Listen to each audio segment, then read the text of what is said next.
August 29, 2024, UK Prime Minister Keir Starmer announced plans to implement a ban on outdoor smoking. Over 80,000 people lose their lives every year because of smoking. That's a preventable death. It's a huge burden on the NHS, and of course it's a burden on the taxpayer. So yes, we are going to take decisions in this space.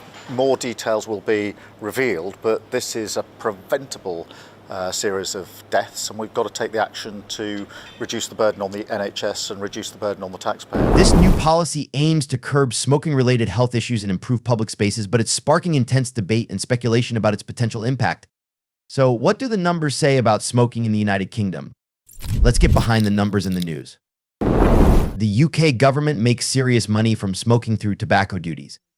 In 2024-25, tobacco duties are expected to raise £8.8 billion. That's nearly the same as last year, but down from £10 billion the year before.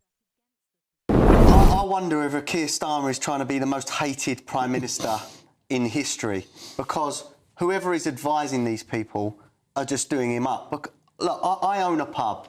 What right has the government got to tell me, what people can do in my pub garden? Yeah. If they want to smoke, they can smoke. It's outdoors. I pay my taxes, I pay my business rates. Why shouldn't I have the call on what goes on in my garden? I'm a licensee. Yeah. I'm trusted by the local authority to keep people behaving and to serve alcohol responsibly. What right have I got to go and tell you or whoever to put the fag out in a garden? It's doing no harm. All right, so Nina... But here's where it gets interesting. 13% of the UK population, around 8 million adults, smoke. That's 1 in every 8 people. And according to a report by NHS England, smoking is taking a toll on our health system. In 2022-2023, smoking-related hospital admissions in England jumped by nearly 5%, reaching 408,700. That is fewer than before COVID, but still a huge number. And the impact is massive. 16% of all respiratory admissions, 8% of cancer cases, and 7% of heart disease cases are linked to smoking. Plus, a new study shows that the decline in smoking rates has almost stalled, dropping by just 0.3%. Meanwhile, Reform UK leader Nigel Farage MP has slammed the government's plan, saying, "This is what I do every day, and the Prime Minister wants to criminalise me." Is that a protest fags? Well, it's not a protest. I mean, this is what I do every day. And the Prime Minister wants to criminalise me. And the danger of it is that they did this in Australia. They made smoking almost impossible. They tax cigarettes to the extent where they're now £35 a packet.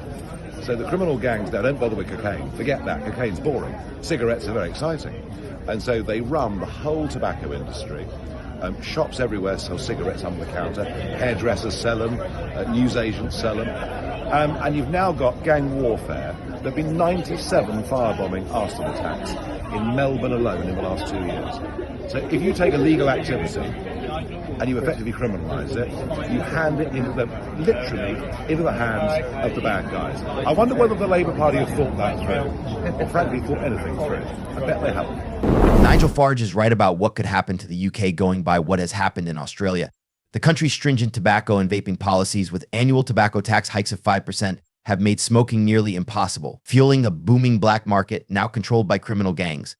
Following on from Nigel Farage's concerns, YouGov polling reveals that 35% of the public strongly support Keir Starmer's proposed ban on smoking, while 18% strongly oppose it. The rest are more neutral on the issue. However, as we've seen in Australia, stringent tobacco policies have led to unintended consequences.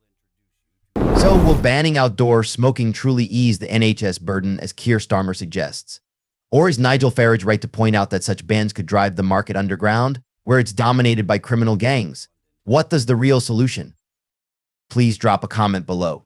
Thanks for watching this video, and please subscribe for more insights into the numbers behind the news.